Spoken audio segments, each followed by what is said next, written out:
ಗೊತ್ತಿಲ್ಲ ಆ ವ್ಯಕ್ತಿ ಇದ್ದದ್ದು ನೋಡಿದ್ರೆ ತಮಿಳ್ನಾಡಲ್ಲಿ ರಿಲೀಸ್ ಆಗಿರಲ್ಲ. ತಮಿಳ್ನಾಡಲ್ಲಿ 10 ಗಂಟೆ ಶೋ ಕೊಟ್ಟರೆ ನಾವು 6 ಗಂಟೆ ಶೋನೇ ಕೊಟ್ಟಿರ್ತಿದ್ರೆ ಥಿಯೇಟ್ರಿಗೆ ಬರ್ತಾ ಇದ್ದಂಗೆ ಸಾಕು. ಗ್ರೌಂಡ್ ಫ್ಲೋರಿಂದ ಫಸ್ಟ್ ಫ್ಲೋರಿಗೆ ಹೋಗ್ಬೇಕವ್ರು ಅಂದರೆ 5 ನಿಮಿಷ ಜಿಂಕೆ ಥರ ಜಂಕೊಂಡು ಹೋಗ್ತಾಯಿದ್ರು. ತಿರುಗಿ ನೋಡೋರೇ ಇಲ್ಲ. ಎಲ್ಲ OTT ಬಂದಮೇಲೆ ಎಲ್ಲ ಮುಗಿದೇ ಹೋಯ್ತು. ಅಪ್ಪೋರ್ ಇದ್ದಾಗಂತೂ ಬೊಂಬಾಟ್ ಕಲೆಕ್ಷನ್ ಪಕ್ಕಾ. ಫಸ್ಟ್ ಡೇ, ಫಸ್ಟ್ ಸಂಡೇ ಮತ್ತು ಇಲ್ಲಾಂದರೆ ಫಸ್ಟ್ ಡೇ ಈವ್ನಿಂಗ್ ಗ್ಯಾರಂಟಿ ನಮ್ಮ ಥಿಯೇಟ್ರ್ ಬಂದೇ ಬರ್ತಾಯಿದ್ರು. ಒಂದು 100 ದಿನ ಆದ್ರೂ ಅಪ್ಪೋರ್ದು ಫಿಲಮ್ ಜಾಕಿ ನೋಡಿ ಎಂಥ ಮಳೆ ಹುಯ್ತಾ ಇರಲಿ ಜನ ಅಷ್ಟು ಕ್ರೌಡ್ ಆಗಿರ್ತಾಯಿದ್ರು. ಹಾಯ್ ಹಲೋ ಎಲ್ಲರಿಗೂ ನಮಸ್ಕಾರ. ನಾನು ಚೈತ್ರ ಶ್ರೀನಿವಾಸ್.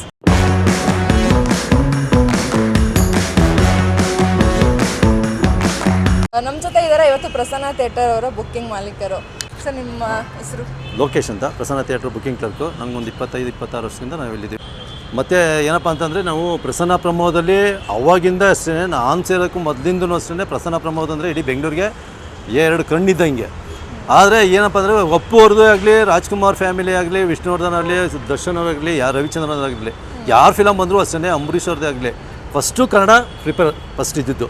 ಇವಾಗ ಕೊರೋನಾ ಬಂದಮೇಲೆ ಬೇರೆ ಬೇರೆ ಎಲ್ಲ ಭಾಷೆಗಳು ಬಂದಿದೆ ಅಷ್ಟೇ ಹೊರತು ಅಲ್ಲಿಗಿಂಟೂ ಅಪ್ಪೋರ್ ಇದ್ದಾಗಂತೂ ಬೊಂಬಾಟ್ ಕಲೆಕ್ಷನ್ ಅಂದರೆ ಯಾವುದೇ ಅಂದರೆ ಅವ್ರ ಫಿಲಮ್ ರಿಲೀಸ್ ಆಯಿತು ಅಂದರೆ ಏಪ್ರಿಲ್ ಮಂತು ಪಕ್ಕಾ ಪುನೀತ್ ರಾಜ್ಕುಮಾರ್ ಫಿಲಮು ಯಾವಾಗೂ ಇದ್ದೇ ಇರ್ತಿತ್ತು.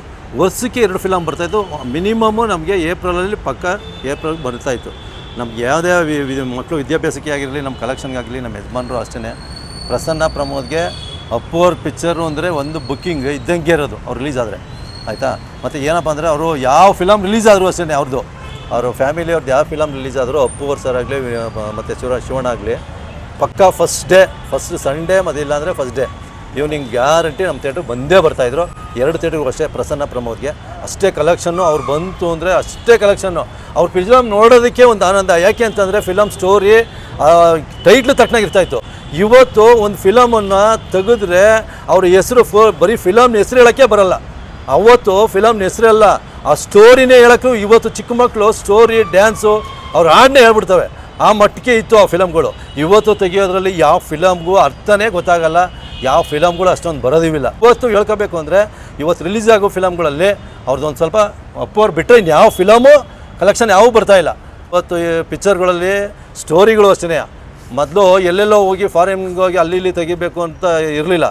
ಇವತ್ತು ಫಾರಿನ್ಗೆ ಹೋಗಿ ಎಲ್ಲೇ ತೆಗಿಲಿ, ಯಾವ ಪ್ಲೇಸ್ಗೆ ಹೋಗಿ ತೆಗೆದ್ರೂ ಕಲೆಕ್ಷನೇ ಬರಲ್ಲ. ಕೋಟಿ ಬಂಡವಾಳ ಒಂದೇ ಬರ್ತಾ ಇರೋದು ಅಷ್ಟೇ.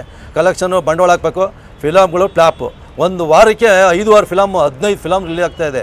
ಯಾವ ಫಿಲಮು ಕಲೆಕ್ಷನೇ ಇಲ್ಲ. ಅವತ್ತು ನಾವು ವರ್ಷಕ್ಕೆ 5 ಥಿಯೇಟ್ರ್, ಒಂದು ಥಿಯೇಟ್ರ್ ಇರೋಕ್ಕೆ ರಿಲೀಸ್ ಆದರೆ 5 ಥಿಯೇಟ್ರ್ ಬೆಂಗಳೂರಲ್ಲಿ 5 ಥಿಯೇಟ್ರ್ ಮಾತ್ರ ಆಗ್ತಾಯಿತ್ತು. ರಾಜ್ಕುಮಾರ್ದೇ ಆಗಿರಲಿ, ವಿಷ್ಣುವರ್ಧನ್ ಅವ್ರದ್ದು. ಆದರೆ ಅಪ್ಪೂರ್ ಫಿಲಮ್ ಬಂದಮೇಲೆ ಒಂದು 50 ಥಿಯೇಟ್ರ್ ಮಿನಿಮಮ್ ಅಷ್ಟು ಆಗ್ತಾಯಿದ್ರೆ ನಾವು 1 ವಾರದ ಬುಕ್ಕಿಂಗ್ ಇಶ್ಯೂ ಮಾಡ್ತಾಯಿದ್ವಿ.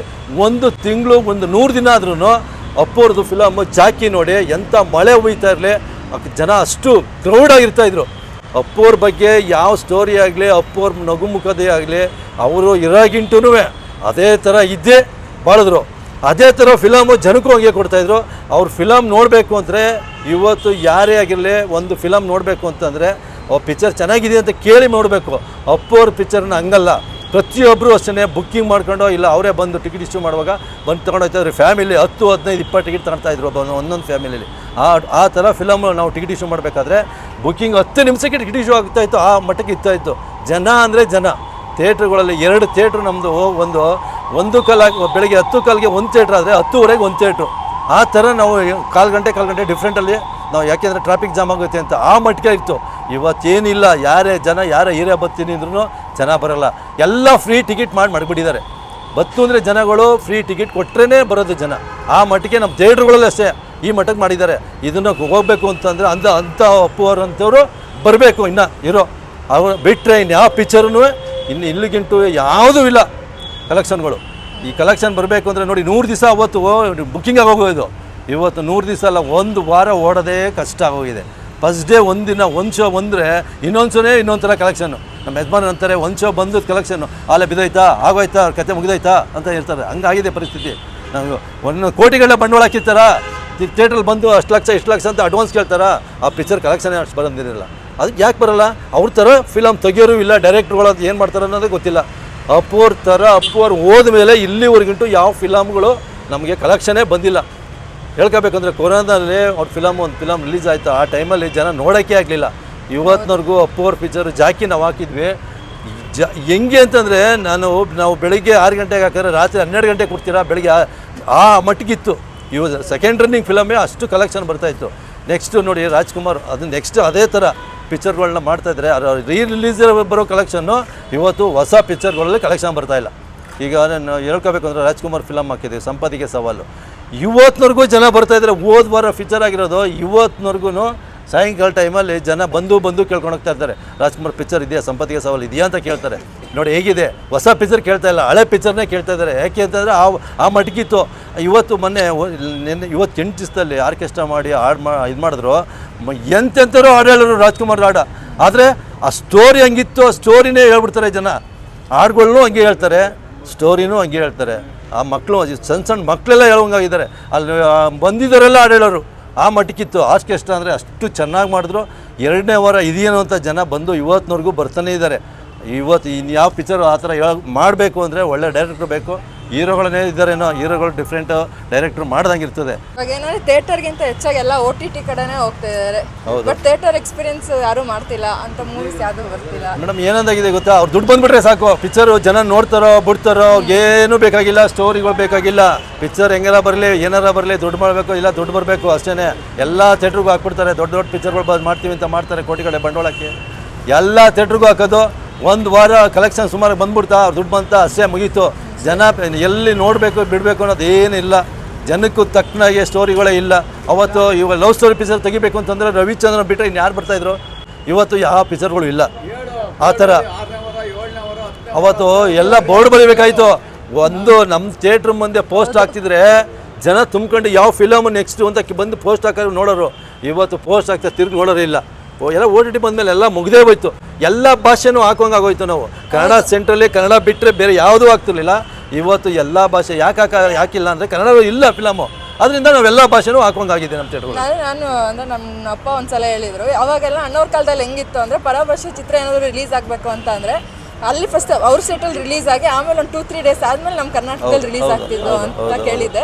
ಸೊ ಇದ್ರ ಬಗ್ಗೆ ಏನಾದ್ರು ಏನಪ್ಪ ಅಂದ್ರೆ ಈಗ ತಮಿಳ್ನಾಡಲ್ಲಿ ರಿಲೀಸ್ ಆಗಿರಲ್ಲ.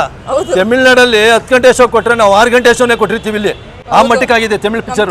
ನಮ್ಮ ಕರ್ನಾಟಕದಲ್ಲಿ ಫಸ್ಟ್ ಅವರು ರಿಲೀಸ್ ಮಾಡಿ ಇಲ್ಲಿರೋರು ತಮಿಳ್ನಾಡು ಅಲ್ಲೋಗಿ ನೋಡ್ತಾ ಇದ್ರು. ಈಗ ಹಂಗಿಲ್ಲ, ತಮಿಳ್ನಾಡಿಂದಲೇ ಇಲ್ಲಿ ಬರ್ತಾ ಇರ್ತಾರೆ. ಚೆನ್ನೈಯಿಂದ ಪ್ರಸನ್ನ ಥಿಯೇಟ್ರಿಗೆ ಎಷ್ಟೋ ಜನ ಬಂದಿದ್ದಾರೆ, ವೀರೇಶ ಥಿಯೇಟ್ರಿಗೆ ಬಂದಿದ್ದಾರೆ, ಅಂಜಾನ್ ಥಿಯೇಟ್ರ್ ಈ ಥರ ಅಲ್ಲಿಂದನೇ ಆನ್ಲೈನಲ್ಲಿ ಬುಕ್ ಮಾಡಿ ಬರ್ತಾ ಇದ್ದಾರೆ. ಇವಾಗ ಹಂಗೆ ಆಗಿನ ಥರ ಇಲ್ಲಕ್ಕಿಲ್ಲ ಮೇಡಮ್, ಎಲ್ಲ ಹೋಯ್ತು ಅದು. ಹೌದು, ಇವಾಗ ನಮ್ಮ ಈ ಕರ್ನಾಟಕ ಸ್ಥಿತಿ, ನಮ್ಮ ಸಿನಿಮಾ ರಂಗ, ಕನ್ನಡ ಭಾಷೆ ಸ್ಥಿತಿ ನೋಡ್ತಾ ಇದ್ರೆ ತುಂಬ ಬೇಜಾರಾಗುತ್ತೆ. ಈಗಿನ ಮಕ್ಕಳು ನೋಡಬೇಕು ಅಂದರೆ ಪಿಕ್ಚರ್ ನೋಡಬೇಕು ಅಂತಂದರೆ ಅವರೆಲ್ಲ ಈಗಿನ ಇದ್ದವರೆಲ್ಲ ಈಗ ನೋಡಿ ಹೇಳ್ಕೋಬೇಕು ಅಂದರೆ ಎಲ್ಲ ಹೀರೋಗಳಾಗಲಿ ಹೀರೋಯಿನ್ಗಳಾಗಲಿ ಟಿ ವಿ ಮುಂದೆ ಕುತ್ಕೊಂಡ್ಬಿಟ್ಟಿರ್ತಾರೆ. ಪಿಕ್ಚರ್ ಬಗ್ಗೆ ಬಿಟ್ಟೇ ಬಿಟ್ರು. ಸಾಧು ಕೋಕಿಲ ನೋಡಿ, ಜಗ್ಗೇಶ್ ನೋಡಿದ್ರು, ಇವರು ಎಲ್ಲರೂ ಅಷ್ಟೇ ಎಲ್ಲ ಹೊಂಟೋದ್ರು. ಎಲ್ಲ ಟಿ ವಿ ಮುಂದೆ ಕೂತ್ಕೊತಾರೆ. ಈಗಿನ ಹುಡುಗರು ನೋಡಬೇಕು ಫಿಲಮ್ ನೋಡಬೇಕು, ಏನೋ ಒಂದು ಇದೆಯಾ ಫಿಲಮಲ್ಲಿ ಅಂತ ಅಂದರೆ ಆ ಕಾಮಿಡಿ ಇರಲ್ಲ. ಇವಾಗ ಹೇಳ್ಕೋಬೇಕು ಅಂದರೆ ಅಪ್ಪು ಅವ್ರ film, Appu picture first picture 4 ಥರ ಮಾಡಿದರು. 4 ಥರ ಅಂದರೆ ಕಲೆ ಸ್ಟೋರಿ ಒಂದಿತ್ತು, ಫೈಟ್ ಒಂದಿತ್ತು, ಕಾಮಿಡಿ ಇತ್ತು, ಫ್ಯಾಮಿಲಿ ಸ್ಟೋರಿ ಇತ್ತು. ಯಾವ್ದು ನೋಡಿದ್ರೂ ಬೇಜಾರೇ ಆಗ್ತಿರ್ಲಿಲ್ಲ. ಇವತ್ತು ಒಂದು ಫಿಲಮ್ ತೆಗೆದ್ರೆ ಯಾವ್ದು ನೋಡಿದ್ರೆ ಒಂದು ಫಸ್ಟ್ ಹಾಫ್ ನೋಡಿದ್ರೆ ಇಂಟರ್ಗಿಂಟ ಫಸ್ಟ್ ಹಾಫ್ ನೋಡಿದ್ರೆ ಸೆಕೆಂಡ್ ಹಾಫಲ್ಲಿ ಏನಿಲ್ಲ ಅಂದ್ಕೊಂಡು ಹೋಗ್ತಾ ಇರ್ತಾರೆ. ಅದರಲ್ಲಿ ಹಂಗಲ್ಲ, 4 ಥರನೂ 4 ಸ್ಟೋರಿ ಮಾಡಿದರು. ಅಪ್ಪೂರ್ ಪಿಕ್ಚರ್ನ ಇವತ್ತು ನೋಡಿ 4 ಥರ ಇದೆ. ಫೈಟಲ್ಲಿ ನೋಡಿ, ಕಾಮಿಡಿ ನೋಡಿ, ಮತ್ತು ಸ್ಟೋರಿ ನೋಡಿ, ಮತ್ತು ಹಾಡುಗಳು ನೋಡಿ, ಎಲ್ಲ ಥರದಲ್ಲೂ ಚೆನ್ನಾಗಿತ್ತು. ಅವ್ರಿಗೆ ಅತ್ಯನೇ ಅವರಂಥ ಸ್ಥಾನ ಇನ್ಯಾರಿಗೂ ಬರಲ್ಲ. ಅಪ್ಪೋರು ಬಿಟ್ಟರೆ ಇನ್ಯಾರಿಗೂ ಆ ಸ್ಥಾನ ಬರಲ್ಲ. ಅಪ್ಪೋರಿಂದನೇ ಹೊಂಟಾಯ್ತನೋ. ಹೌದು, ಈಗ ಸಿನಿಮಾ ರಂಗ ಅಷ್ಟೇ. ಅಪ್ಪು ಬಸ್ ಯಾವಾಗ ಹೋದ್ರು ಆಲ್ಮೋಸ್ಟ್ ನಮ್ಮ ಕನ್ನಡ ಚಿತ್ರರಂಗನೇ ಆಲ್ಮೋಸ್ಟ್ ಅಲ್ಲಿಗೆ ಮುಗೀತು. ಹೌದು ನೋಡಿ, ಈಗ ಏಪ್ರಿಲ್ಗೆ ನೋಡಿ ಮೇಡಮ್, ಏಪ್ರಿಲ್ ಈಗ ಬಂತು ನೋಡಿ, ಈಗ ಮಾರ್ಚ್ ನೆಕ್ಸ್ಟ್ ಬಂತು. ಯಾವೊಂದು ಬಂತು ಬರ್ತಾ ಇದೆ ಯಶೋರ್ದು 5 ವರ್ಷಕ್ಕೆ ಒಂದು ಪಿಕ್ಚರು. ಅಪ್ಪೋರು ಇದ್ದಾಗ ವರ್ಷಕ್ಕೆ 2 ಪಿಕ್ಚರ್ ಕೊಡ್ತಾಯಿದ್ರು. ಈಗ ಯಶೋರ್ ಎಲ್ಲೋ ಒಟ್ಟೋಗಿ ನಮ್ಮ ಕನ್ನಡದಲ್ಲಿ ಫಿಲಮ್ ತೆಗಿಯೋರೆ ಇಲ್ಲ. ಆ ಮಟ್ಟಿಗಾಗಿದೆ. ಡೈರೆಕ್ಟ್ರುಗಳು ಹುಡುಕಬೇಕು, ಹೀರೋಗಳನ್ನೂ ಹುಡುಕಬೇಕು. ಏನೋ ಮನೋರಂಜನೆಗೋಸ್ಕರ ಭಾನುವಾರ ಬಂದು ಪಿಕ್ಚರ್ ನೋಡೋಣ ಅಂತ ಬಂದರೆ ಜನಕ್ಕೆ ಅದು ಒಂದು ಒಳ್ಳೆ ಫಿಲಮ್ಗಳು ಸಿಗ್ತಾಯಿಲ್ಲ. ಆ ಥರ ಆಗಿದೆ ನಮ್ಮ ಪರಿಸ್ಥಿತಿ ನಮ್ಮ ಕನ್ನಡದಲ್ಲಿ. ಅಪ್ಪೋರ್ ಹೋದ ಮೇಲೆ ಇಲ್ಲಿವರೆಗಿಂಟು ಯಾವ ಪಿಕ್ಚರು ಕ್ಲಿಕ್ ಆಗಿಲ್ಲ, ಯಾವೂ ಬಂದಿಲ್ಲ. ಅವರು ಹೋಗಿದ್ದೇ ಲಾಸ್ಟು. ಇನ್ನೊಂದು ವಿಷಯ, ಅಪ್ಪು ಬಸ್ಸು ಪ್ರಸನ್ನ ಥಿಯೇಟರ್ಗೆ ತುಂಬ ಸಲ ಬಂದಿದ್ದಾರೆ. ಸೊ ಅದ್ರ ಬಗ್ಗೆ ಏನಾದರೂ ಅಪ್ಪು ಅವ್ರ ಬಗ್ಗೆ ನೋಡಿ ಮೇಡಮ್, ನಮ್ಮಲ್ಲಿ ಏನಪ್ಪ ಅಂದರೆ ನಮಗೆ ತುಂಬ ಪ್ರಸನ್ನ ಪ್ರಮೋದಲ್ಲಿ ಇದ್ದಾಗೇ ಎಲ್ಲ ಫಿಲಮಲ್ಲೂ ಅವ್ರಿಗೆ ಜಾಸ್ತಿ ಇದ್ದಿದ್ದು. ಎಲ್ಲ ಫಿಲಮ್ಗೂ ಬರ್ತಾಯಿದ್ರು, ನಮಗೆಲ್ಲ ಕ್ಲೋಸ್ ಆಗಿ ಒಂದು ಸ್ವಲ್ಪ ಇದ್ದರು. ಯಾಕೆಂದರೆ ನಾವು ಬಂದು ಮಾತಾಡ್ಸೋದು ಎಲ್ಲ ಮಾಡ್ತಾಯಿದ್ರು. ನಮಗೆ ಗಂಗಾಧರ್ ನಾವು ಹೋಗ್ತಾ ಇದ್ವಿ, ನಮ್ಮ ಫ್ರೆಂಡು ನಾವೆಲ್ಲ ಮನೆಗೆ ಹೋಗಿ ಮಾತಾಡ್ಸ್ತಾ ಇದ್ವಿ. ಆ ಮಟ್ಟಕ್ಕೆ ನಾವು ಇದ್ವಿ. ಆದರೆ ಅಷ್ಟು ಅವ್ರ ಫಿಲಮ್ ರಿಲೀಸ್ ಆದಾಗೆಲ್ಲ ನಾವು ಒಪ್ಪೋರ ಬಗ್ಗೆ ನಮ್ಮನ್ನ ಗುರ್ತಿಸ್ಕೊಳ್ಳುವ ಮಟ್ಟಿಗೆ ಇದ್ದರು. ಈಗ ಹೀರೋಗಳನ್ನ ನಮ್ಮನ್ನೇನು ಲೆಕ್ಕಕ್ಕೆ ಇಲ್ಲ, ಯಾರೋ ಬರ್ತಾರೆ 4 ಜನ ಬಂದವ್ರ ಜೊತೆ ಹೋಯ್ತಾರೆ ಅಷ್ಟೇ. ಅವತ್ತು ಫಸ್ಟು ನಮ್ಮನ್ನ ಸ್ಟಾಫ್ನವ್ರು ನೋಡ್ತಾಯಿದ್ರು, ಈಗಿನವ್ರು ಯಾರೂ ಇಲ್ಲ. ಅಪ್ಪೋರು ಯಾವಾಗ ಬಂದರು ಅಷ್ಟೇ ಸ್ಟಾಫನ್ನು ಒಂದು ಫೋಟೋ ತೆಗಿಯೋದೇ ಆಗಲಿ, ಫೋಟೋ ತೆಗೆಸ್ಕೊಳ್ಳೋದಾಗಲಿ ಮಾಡ್ತಾಯಿದ್ರು. ನಾವು ಆ ಮಟ್ಟಕ್ಕಿದ್ದು. ಇವಾಗಿನವರು ಯಾರೂ ಇಲ್ಲ ಆ ಥರ. ನಾವೇ ಹುಡ್ಕೊಂಡು ಹೋಗ್ಬೇಕೇ ಹೊರತು ಅವಾಗಿಲ್ಲ. ಪೊಲೀಸ್ನವ್ರು ಇದು ಬರಬೇಕಾಯ್ತು ಪ್ರೊಡಕ್ಷನಲ್ಲಿ. ಆದ್ರೂ ಒಂಥರ ಏನಪ್ಪ ಅಂದರೆ ಅವ್ರು ಒಪ್ಪೋರು ಬಂದರೆ ಥಿಯೇಟ್ರಿಗೆ ಬರ್ತಾ ಇದ್ದಂಗೆ ಸಾಕು, ಗ್ರೌಂಡ್ ಫ್ಲೋರಿಂದ ಫಸ್ಟ್ ಫ್ಲೋರಿಗೆ ಹೋಗ್ಬೇಕವ್ರು ಅಂದರೆ 5 ನಿಮಿಷ ಜಿಂಕೆ ಥರ ಜಂಕೊಂಡು ಹೋಗ್ತಾಯಿದ್ರು. ಆ ಮಟ್ಟಕ್ಕಿದ್ರು. ಇವಾಗಿನ ಆ ಥರ ಇಲ್ಲ ಬಿಡಿ, ಯಾರೂ ಆ ಥರ ಆ ಮಟ್ಟಕ್ಕೆ ಆ ಥರ ಆಗ್ತಾರೆ ಅನ್ನೋದೇ ಗೊತ್ತಿಲ್ಲ. ಆ ವ್ಯಕ್ತಿ ಇದ್ದದ್ದು ನೋಡಿದ್ರೆ